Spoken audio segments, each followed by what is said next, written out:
एक बांझ की दर्द भरी कहानी। देखो सीता, मुझे कोई चेकअप नहीं करवाना है। तुमको जो ठीक लगे तुम करो, राम ने चीखते हुए सीता से कहा। लेकिन आप जानते हैं मेरी रिपोर्ट्स बिल्कुल सही है, सीता ने कहा। बरसों से मैं बांझ होने का ताना सुन रही हूँ। 10 साल हो रहा है हमारी शादी को। शादी से पहले एक दूसरे का साथ देंगे ये वादा किया था हमने। मेरे और आपके परिवार के खिलाफ जाके हम लोगों ने ये शादी की थी। बहुत प्यार करती हूँ मैं आपसे। सिर्फ एक बार चलकर डॉक्टर से चेकअप करा लीजिए, सीता ने राम को बोला।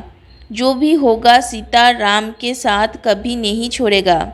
ये बोलते बोलते सीता के आंखों में आंसू आ गई थी। फिर राम ने बोला, ठीक है, आज ऑफिस के बाद शाम के 5 बजे हम लोग डॉक्टर के पास जाएंगे। ये बात सुन के सीता ने खुशी के मारे राम को गले लगा लिया। आज से 10 साल पहले राम और सीता एक दूसरे से ऑफिस में मिले थे। पहली ही नज़र में राम और सीता दोनों एक दूसरे को पसंद कर लिया था। दोनों ने अपने घर वालों को इस रिश्ते के बारे में बोला। इस रिश्ते में सबसे बड़ी बाधा थी सीता के परिवार वाले। सीता के परिवार वाले बड़े रूढ़िवादी और जातिवादी थे। सीता को पता था सीता के परिवार वाले इस रिश्ते को नहीं मानेंगे। फिर भी उन दोनों ने बहुत मेहनत की कि दोनों परिवार वाले मान जाए और खुशी खुशी उनकी शादी हो जाए। लगभग 2 साल तक उन दोनों ने परिवार वालों को मनाने की बहुत कोशिश की, पर आखिर में हार मानकर उन दोनों ने कोर्ट मैरिज कर ली और राम के घर जाकर रहने लगी। देखो सीता, शादी से पहले तुम ऑफिस में जब करती थी वो ठीक है, पर हमारे घर की बहू बाहर काम नहीं करती है। जो तुमने अपने पिता के घर में सीखा है वो ठीक है, पर आज के बाद तुम्हें इसी घर के नियम पालन करना पड़ेगा। सास ने सीता को घर में आते ही अपना निर्णय बता दिया। थोड़े ही दिनों में पढ़ी लिखी सीता के सारे सपने टूट जाते हैं। हर काम को लेकर उस पर बंधन था, पर राम का प्यार उसके लिए सब कुछ था। राम के बाहों में आते ही उसकी सारी मुसीबत दर्द कम हो जाता था। समय अपनी तेजी से चलता रहा। सीता ने अपने आप को राम के परिवार वालों के सोच में डाल लिया।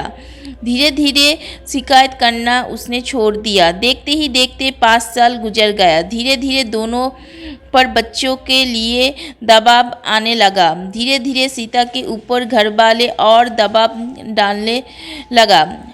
हमने तो आते ही 5 साल में 4 बच्चे जन्म दिए। हमारी बड़ी बहू को देखो, शादी के अगले ही साल मुन्ना हमारी गोद में आ गया। पर ये पढ़े लिखे लोग हैं, इनके तो चोचले ही ज़्यादा होते हैं। सासू माँ आस पड़ोस में रहने वाली चाचियों से कह रही थी। ऐसा नहीं था कि उन दोनों को बच्चा नहीं चाहिए था, पर सीता कंसीव भी कर नहीं पा रही थी। धीरे धीरे तो ये सवाल सीता के जीवन का शांति छीन रहा था। सीता का कहीं आना जाना भी मुश्किल हो रहा था। हर किसी का एक ही सवाल थी कि खुशखबरी कब सुना रही हो माँ जी। एक ताना बहू क्या मेरे मरने के बाद खुशखबरी सुनाएगी। देखते ही देखते 4-8 साल हो चुका था। सीता को लग रहा था मानो उसका जीवन दुश्वार हो रहा है। राम जो पहले उसे दिलासा देता था, ना जाने क्यों वो भी अब मुझसे उखड़ा उखड़ा रहने लग गया था। सोनम उसकी सबसे खास सहेली थी, जिससे वो किसी तरह अपने सारे सुख दुख बांट लेती थी। एक दिन सोनम उससे डॉक्टर के पास लेकर गई और सारे चेकअप करवाया। सीता की सारी रिपोर्ट नॉर्मल थी। जब उसने ये बात राम को बताई तो राम को बहुत गुस्सा आया। राम ने उससे कहा क्या वो उसकी मर्दांगी को ललकार रही है। सीता राम के ये रूप देखकर उस दिन बहुत रोई, पर उसने अपना धैर्य नहीं खोया। कुछ दिन बाद राम सामान्य हुआ तो उसने बड़े प्यार से उसे समझाया और राम को राजी किया। शाम को दोनों डॉक्टर के पास जाकर आया। अगले दिन रिपोर्ट आ गई थी। सीता का शक सही साबित हुआ। कभी राम में ही पर जब से रिपोर्ट्स आई राम का व्यवहार अब ज़्यादा बदलने लगा। ये सीता से नज़र चुराने लग गया। राम, आज के ज़माने में सब संभव है, आप अपना ट्रीटमेंट लेंगे तो सब सही हो जाएगा।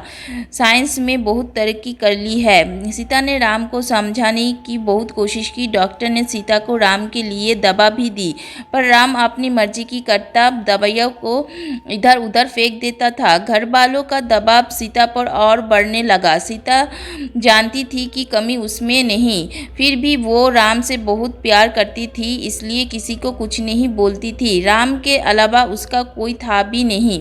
राम, दुनिया में बहुत से लोग हैं जो माँ बाप नहीं बन सकते। अगर आप हाँ कहे तो हम बच्चा गोद ले लेते हैं। कम से कम इसी बहाने हमें माँ बाप कहने वाला कोई तो आएगा।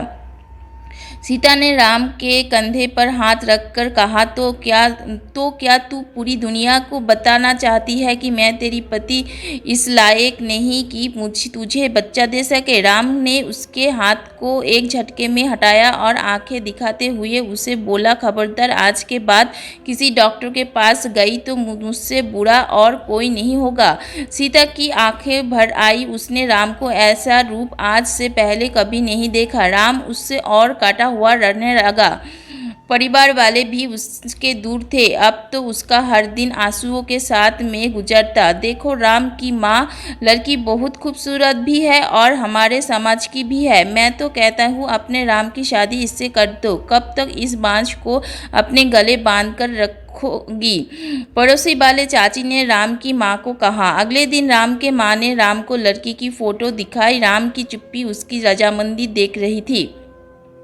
अपने सामान समेट और निकल इस घर से, तुझे सी बांझ नहीं चाहिए मुझे इस घर में। सासू माँ ने जैसे ही कहा, सीता पर तो मानो दुख का पहाड़ टूट पड़ा।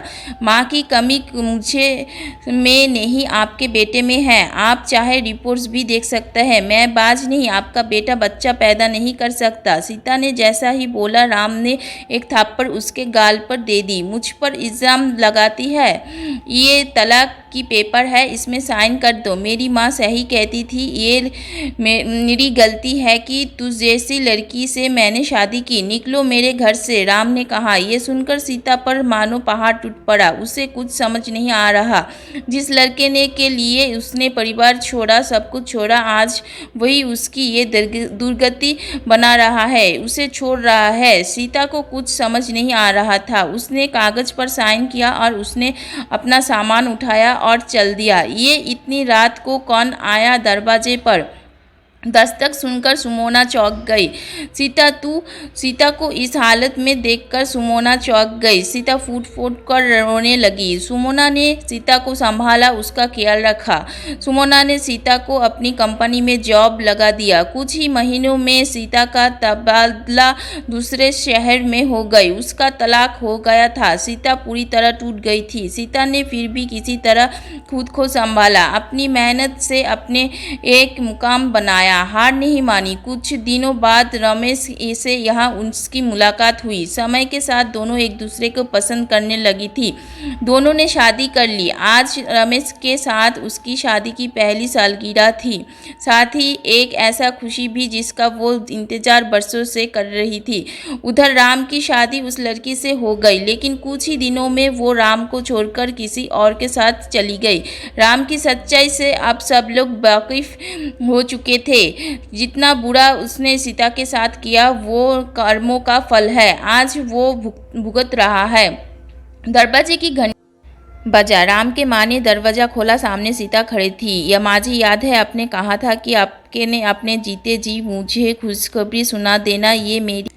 ये मेरी गोद भराई की रस्म का कार्ड है। आप जरूर आइएगा मुझे आशीर्वाद देने। सीता ने उनके आंखों में आंख डालकर कहा। राम को लग रहा था कि काश वो इसी जमीन में गिर जाए। उसकी हिम्मत नहीं थी कि वो सीता से नज़र मिला सके।